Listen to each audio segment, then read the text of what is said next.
મિત્રો જ્યારે અભ્યાસ કરો છો અને વાંચવાની તૈયારી કરો છો તો ઘણા બધાની પાસે ઘણા બધા પ્રકારના પબ્લિકેશન્સ, મટીરીયલ્સ, પેપર સેટ્સ બહુ બધું હશે અને આ બધી જ બાબતોમાં સૌથી અગત્યનું સ્થાન ધરાવે છે, જેનો સૌથી પહેલો નંબર આવે છે અને એ છે પાઠ્યપુસ્તક. ત્યારે આપણી પાસે સ્માર્ટ ટેકનિક હોવી જોઈએ કે પાઠ્યપુસ્તકનો મેક્સિમમ યુઝ આપણે આપણા અભ્યાસમાં અને આપણે આપણી પરીક્ષાની તૈયારીમાં કઈ રીતે કરી શકીએ. નમસ્કાર વિદ્યાર્થી મિત્રો, સ્વાગત છે આપ સૌનું આપની જ ફેવરેટ ચેનલ વિદ્યાકુલ ગુજરાતી ચેનલની અંદર.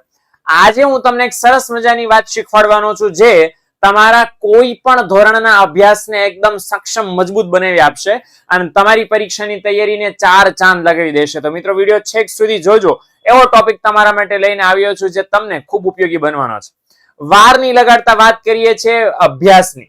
તો મિત્રો જ્યારે અભ્યાસ કરો છો અને વાંચવાની તૈયારી કરો છો તો ઘણા બધાની પાસે ઘણા બધા પ્રકારના પબ્લિકેશન્સ, મટીરીયલ્સ, પેપર સેટ્સ બહુ બધું હશે અને આ બધી જ બાબતોમાં સૌથી અગત્યનું સ્થાન ધરાવે છે, જેનો સૌથી પહેલો નંબર આવે છે અને એ છે પાઠ્યપુસ્તક. ખાસ કરીને જ્યારે પાઠ્યપુસ્તક દ્વારા આપણે અભ્યાસ કરીએ છીએ ત્યારે આપણી પાસે સ્માર્ટ ટેકનિક હોવી જોઈએ કે પાઠ્યપુસ્તકનો મેક્સિમમ યુઝ આપણે આપણા અભ્યાસમાં અને આપણે આપણી પરીક્ષાની તૈયારીમાં કઈ રીતે કરી શકીએ. તો મિત્રો આજના વિડીયોની અંદર હું તમને શીખવાડવાનો છું કે પાઠ્યપુસ્તકની તૈયારી બેસ્ટ રીતે કઈ રીતે કરવી અને પાઠ્યપુસ્તકનો ઉપયોગ તમારે પરીક્ષામાં સારામાં સારા માર્ક્સ લાવવા માટે કઈ રીતે કરવો.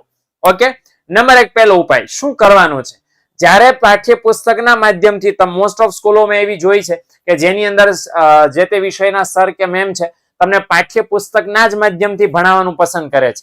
એટલે જ્યારે પણ તમને પાઠ્યપુસ્તક દ્વારા તમારા સર કે મેમ તમને જે તે વિષય ભણાવે છે તો પેન્સિલ અથવા પેન સાથે રાખો. ભણતી વખતે તમને જે તે શબ્દના સમાનાર્થી કે અન્ય કોઈ મિનિંગ કહી રહ્યા છે તો જ્યારે જે શબ્દના મિનિંગ કહેવામાં આવી રહ્યા છે ત્યાં ટપકાવતા જાઓ. આવી રીતે શું ફાયદો થશે કે એ પર્ટિક્યુલર ચેપ્ટર ચાલી ગયા પછી પણ ભવિષ્યમાં જ્યારે તમે એ પાઠ્યપુસ્તકને હાથમાં લેશો ત્યારે તમને ડાઉટ નહીં ઉભા થાય. આ શબ્દનો મતલબ શું થાય એના માટે પૂછવા માટે કોઈને ત્યાં જવું નહીં પડે, કારણ કે તમે જ્યારે ભણતા હતા ત્યારે સાથે સાથે જ લખી નાખ્યું છે.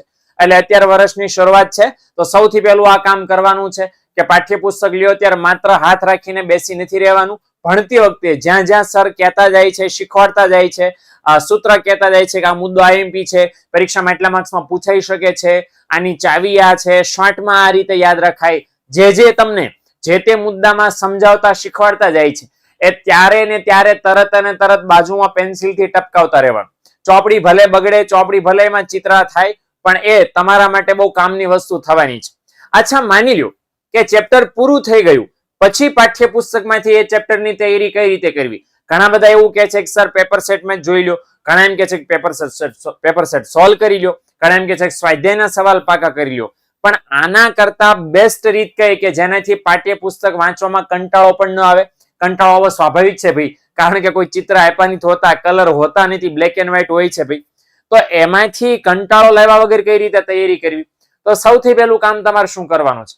આપણે હકીકતમાં છે ને ઊંધી મહેનત કરીએ છીએ. કોઈ પણ વ્યક્તિ પાઠ્યપુસ્તકનું પર્ટિક્યુલર કોઈ એક ચેપ્ટર લે, દાખલા તરીકે અર્થશાસ્ત્રનું ચેપ્ટર લઈ લો, 12મા ધોરણનું પહેલું ચેપ્ટર. હવે એ વિષયનું પહેલું ચેપ્ટર વાંચવા બેસીએ તો આપણે શું કરીએ છીએ, ટાઇટલ, અનુક્રમણિકા અને પછી બધું સળંગે વાંચી જઈએ છીએ. એવું કરવાને બદલે પાઠ્યપુસ્તકમાં જે તે ચેપ્ટરની તૈયારી ઊંધેથી કરો, છેલ્લેથી કરો. સૌથી પહેલું કામ તમારે કરવાનું છે જે તે ચેપ્ટરના સ્વાધ્યાયના પ્રશ્નો ખોળવાનું. એ બધા પ્રશ્નો આપ્યા છે, પ્રશ્નોના જવાબ પાઠ્યપુસ્તકમાં કયા પાના નંબર આપેલા છે એ સૌથી પહેલા શોધી લો. ત્યાર પછી શું કરવાનું છે કે તમને સ્વાધ્યાયના અંતે પારિભાષિક શબ્દો આપેલા છે એ ખાસ વાંચી લો. તમને ઘણી બધી શબ્દોની સમજ એ પારિભાષિક શબ્દો પરથી પણ મળી જવાની છે.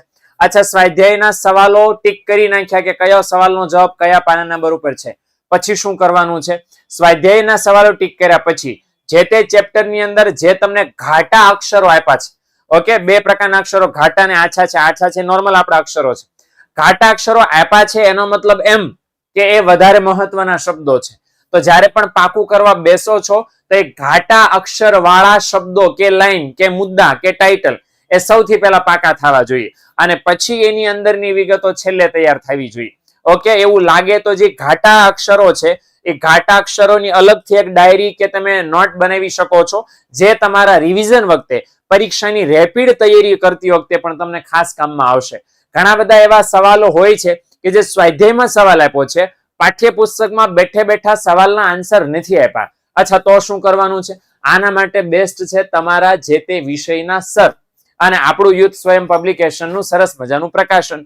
એની અંદર તમને દરેકે દરેક વિષયના દરેકે દરેક સવાલના જવાબ તમને મળી રહેશે. આ સિવાય ગુજરાત રાજ્ય શાળા પાઠ્યપુસ્તક મંડળ એક સ્વાધ્યાય પોથી પણ બહાર પાડે છે, જે ઓનલાઈન અવેલેબલ મળી રહેશે.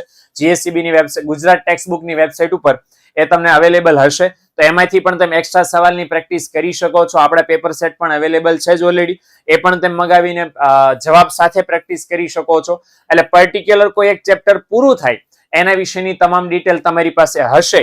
અને જ્યારે પરીક્ષા આવશે ત્યારે ચોપડીમાં ડાબા પેજ ઉપર કઈ વસ્તુ આપી છે, જમણા પેજ ઉપર કઈ વસ્તુ આપી છે, એનો તમને એકદમ આસાનીથી ખ્યાલ આવી જશે.